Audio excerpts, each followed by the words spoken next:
At the end of September 2024, the Friedrich Naumann Foundation for Freedom, FNF Geneva office, arranged a study tour for 12 women journalists from 5 African countries: the Gambia, Kenya, Malawi, Tanzania, and Zimbabwe. They were able to tour the United Nations headquarters at Geneva and the Human Rights Council during their 57th session to see in practice how the UN and its various organizations carry out their tasks to ensure member countries implement human rights obligations they mutually agreed upon. To give the 12 journalists a thorough understanding of how the UN and its organizations function on matters concerning human rights, FNF organized a 5-day program in Geneva. The journalists were able to meet the heads of various organizations that work with the UN to gain an in-depth knowledge of how they function with respect to human rights.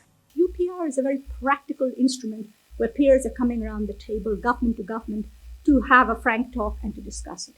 Here, this is a tool that is not only for the UN, it's also for you as civil society, for outsiders. A lot of our work is actually with outsiders, with external, particularly civil society, journalists, women's groups, indigenous groups, and so on, depending on our mandate. Because you are our ears, eyes and ears on the ground, in fact. So you're the one who's reporting to us.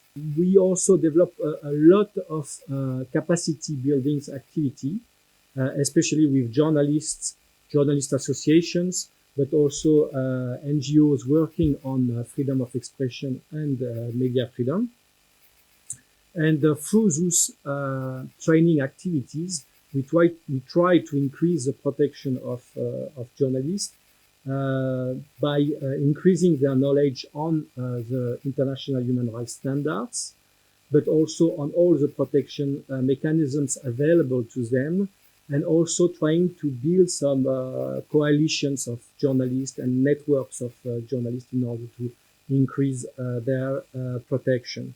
This is how your role, when I look at Africa and I look at some places, it's also important how you give your platform to those who are left behind, to those who are marginalized. If you look at the SDGs, 16 is clearly there that we need to make sure, both as a human rights defender, you as a journalist also, to ensure that those who don't have the voice, we give them the voice. How do you also ensure that you are able also to tell stories that reflect the marginalized group life? So a little bit about our work in Africa since 2016. We have supported over 400 CSOs through around 300 projects with 34 million investments. This represents about 33% of the WPH's global investment. I guess you may know what is 1325, the resolution. It's the biggest resolution for increasing women participation in peace process, built around 4 pillars. Now we could say 5: promotion, protection, prevention, and participation, right? And now gender mainstream. So the resolution 1325 is one of the biggest entry points for journalists to amplify the work of women peace builders around peace talks. For the Office of the High Commissioner of the Human Rights, there are a lot of criticisms from different countries about the fact that more than the great majority of the workers of this office are from a small number of countries. A lot of time you have people from Great Britain, from USA, from Finland, from France. So it is a really restricted number of countries that are ruling, in fact, these mechanisms. And this is something that you really feel as a journalist when you see the difference of treatment of different crises. And this is exactly what is discussed in New York. Maybe during the General Assembly, you all hear about the fact that, like every year, everybody is talking about that the fact that we need to reform the UN, we need to change the UN, we need to change the Security Council, for example, just for the permanent places. And this is the case for all of the mechanisms. The 12 visiting journalists were able to meet with not less than 5 diplomats to understand the work they do within the Human Rights Council. Human Rights Council should be a place where states work together on the basis of information they get from the Office of the High Commissioner of Human Rights, but also, very importantly, special procedures. Those are as you know, the independent experts, the special rapporteurs, the working groups designated by the Human Rights Council, which then go and study a particular country or a particular issue and then report back. And we trust them to do their work well because they're also supported by the Office of the High Commissioner and to report back in a trustworthy way. Of course, that doesn't prevent a lot of the delegations in the room to question what they are putting in the reports, especially when you have country-specific situations. And this is another thing we could be talking about for a very long time. Is it right that the Council should deal with country-specific issues or not? The journalists were also able to meet with His Excellency Omar Zniber, President of the 18th cycle of the Human Rights Council.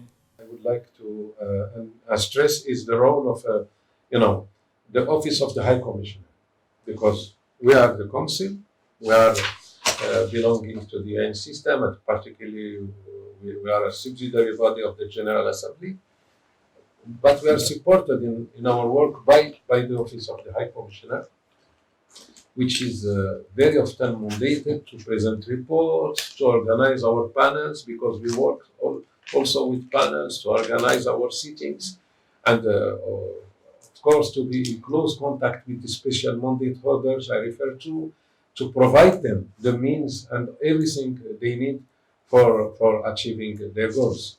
Some of the visiting African women journalists spoke of the experiences at the end of the 5-day study tour in Geneva. We have learned a lot. We have been exposed to a lot when it comes to the work of the UN offices, the United Nations offices, and what each office does and focus on.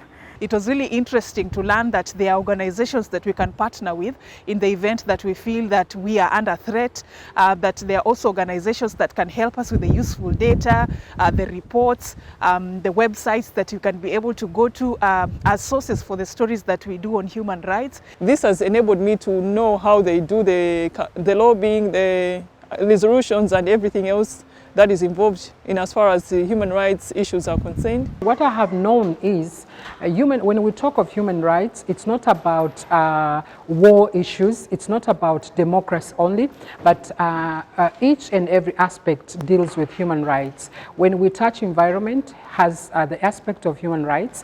When we talk of climate change, has the aspect of human rights. When we talk of health, has the aspect of human rights. I had a time to learn about all things human rights, how the process works, and how to hold accountable to the duty bearers and how everything happens in the human rights, and also to find out how, like my country Zimbabwe, takes part in such initiatives. So this experience has been beautiful, and I wish all women journalists can be part of it. For the Frederick Norman Foundation for Freedom to have taken their time to really invest in such capacity building for female journalists, I think this gives us now the competitive advantage to be more useful, to be more uprising in the media space. And I believe after coming from such forums, female journalists who are going to different countries are going back more empowered. They are going back feeling safer, feeling like they have the knowledge just to be able to exercise their mandate in a better way. What exactly drove FNF to organize a study tour for women journalists from these 5 African countries? And so many times we realize that, especially women journalists, they'll be doing the work, but when it comes back to their media houses, they don't have that power to ensure that whatever they've been through or they've been seeing, it can be coming out. And so we've been trying through this project also to create a network of journalists who, just in case you won't be able to use your media house, you can even use your colleague to make sure that whatever you want to air out is being out there. There will be a change in terms of how they engage with the UN and even with the human rights systems around to make sure that Africa also remains on the map. We heard from the feedback that we got from the journalists that there are about just 2 African journalists in Geneva, which means nobody is holding African governments accountable for the human rights atrocities. And I think this program will change that. As FNF, it's our goal mainly to also empower women worldwide and journalists, especially journalists, as the important truth tellers, are our main target group worldwide. And especially in Tanzania, Zimbabwe, and Kenya, we're collaborating with media organizations, NGOs, who support and empower female journalists. And therefore, we wanted to bring them here to Geneva, to invite them to a Human Rights Council session in order to make sure that they get a specific training also on the human rights work here in Geneva. This opportunity given to 12 journalists can be regarded as a seed which will sprout upon returning to their home countries, for they will be able to shed more light to the public on matters concerning human rights, while reminding the respective governments of the commitments and obligations they agreed upon with the UN when they became signatories of human rights charters. All the best, FNF, until we meet again.